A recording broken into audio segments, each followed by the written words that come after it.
সচিবের আলোচনায় ওর বহিষ্কার ওর ধরার ব্যাপারে যদি আমাদের দাবি না মানে, আমরা কি এত বলদ, এত বোকা? আমরা সেই জায়গায় ওনাদের নিয়েই আমরা রোডে বসে যাবো। অতএব রোডে বসলে পরে তাদের ব্যবস্থা কিন্তু নিতেই হবে। আর এখানে আমাদের এমপি মহোদয় কিন্তু পরিষ্কার বলে দিচ্ছে যে আমার দল নাই আর বেদল নাই, এখানে অন্যায়ের সাথে যে জড়িত সে আসামি হবে, তার বিরুদ্ধে ব্যবস্থা হবে। এখানে সচিব কেডা? আমাদের মাথা ব্যথা কিছু নাই। অন্যায় করছে, অন্যায়ের বিচার এই মাটিতে হবে এবং আমাদের সাথে আমরা তাইকে সহযোগিতা করবে, এই আশাই আমরা করতেছি। বহিষ্কার সম্বন্ধে একটু যারা রাজনীতি করেন তারা জানেন বহিষ্কারের কিন্তু একটা নিয়ম আছে। সে হলো আস্তে আস্তে সে করে স্বেচ্ছাসেবক দল। স্বেচ্ছাসেবক দলকে বহিষ্কার করতে হলে জেলা স্বেচ্ছাসেবক দলের মাধ্যমে করতে হয়। এবং যেহেতু এমপি আমাদের ভাঙ্গায় বিএনপি, উনার নির্দেশেই দলের সবকিছু হয়। উনি পরশুদিনকে শুক্রবারে আসবেন, উনাকে নিয়ে আমরা বসবো, আপনাদেরকে সাথে ওনাকে বসাবো, বসাইয়ে তাৎক্ষণিকভাবে ওনার মাধ্যমে এই দলীয় শৃঙ্খলা ভঙ্গের বা অপরাধের দায়ে তাকে বহিষ্কার করার জন্য যা যা করা লাগে ইনশাল্লাহ আমরা সামনে থেকে করবো।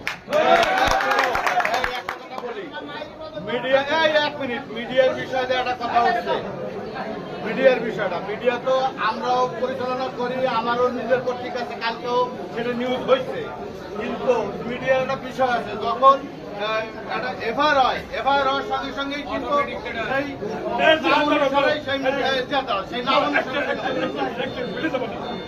তারা যে আসামি ধরছে, আসামি চালান দেওয়ার জন্য এবং যারা পলাইছে এদেরকে মোবাইল ট্র্যাকিং করে ধরার জন্য আমাদেরকে ইজাহার দেওয়া লাগবে। কারণ মামলার কাগজ না দিলে তো অন্য থানা অন্য জেলা ধরা পড়ে না। এই মুহূর্তে আমাদের প্রথম কাজ হলো আগে ইজাহারটা দাখিল করা। আর মিডিয়া বলিয়া শোনো, মিডিয়া যখনই এফআইআর হয়ে যাবে, এই মিডিয়া কোনো মিডিয়াই বসা থাকবে না, এর সমস্ত পত্রপত্রিকা অটো চলে আসবে।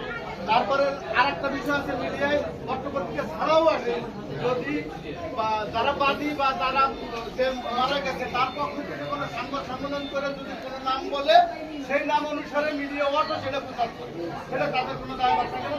তারাই থাকে, যারা ক্ষতিগ্রস্ত হয়েছে তাদের ভিত্তিতে নিউজ দিতে হবে। তোমরা নিশ্চিত থাকো, মিডিয়ার বিষয় নিয়ে তোমাদের কোনো চিন্তা করা লাগবে না। যতগুলো পত্রিকা আছে, সমস্ত পত্রিকা এবং যতগুলো অনলাইন পত্রিকা, কালকে কিন্তু আমার পত্রিকা নিউজ, তোমরা অনেকে দেখো না, কিন্তু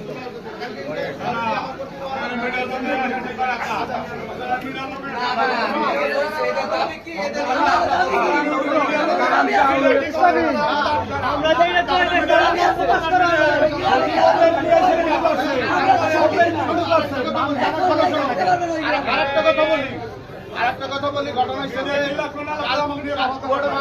ফেসবুক আছে, সবাই দিতে পারে। আরেকটা বিষয় শোনো, আরেকটা বিষয় হলো, কালকে যেমন আমরা যখন 10টা পর্যন্ত আমরা টাইম দিচ্ছিলাম, 10টার মধ্যে তো থানা মোটামুটি যতটুকু তারা পারছে তারা তো ওই গ্রাম শূন্য করে দিচ্ছে, দাগদার পাইছে 17 জন আসছে। তাদের অভিযান থাকবেই, আমাদের কাজ আমাদের করতে হবে। আমাদের